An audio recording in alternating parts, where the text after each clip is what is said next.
রিমি প্রতিদিন বিকেলে কলেজ থেকে ফিরে ছাদে বসে সূর্যাস্ত দেখত। ওর মনে হতো সূর্যটা ঠিক তার জীবনের মতো, আলো দিয়ে শুরু আর শেষে লাল হয়ে হারিয়ে যায়।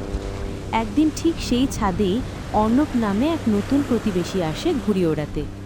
বাতাসে উড়তে থাকা ঘুড়িটা হঠাৎ রিমি হাতে এসে পড়ে।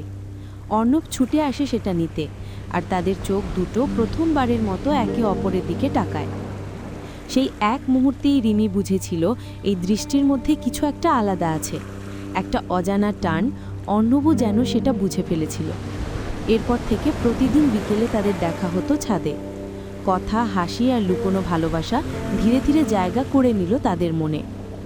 এক বিকেলে অর্ণব সাহস করে বলল, তোমার হাসিটা না দেখলে বিকেলটা অসম্পূর্ণ লাগে।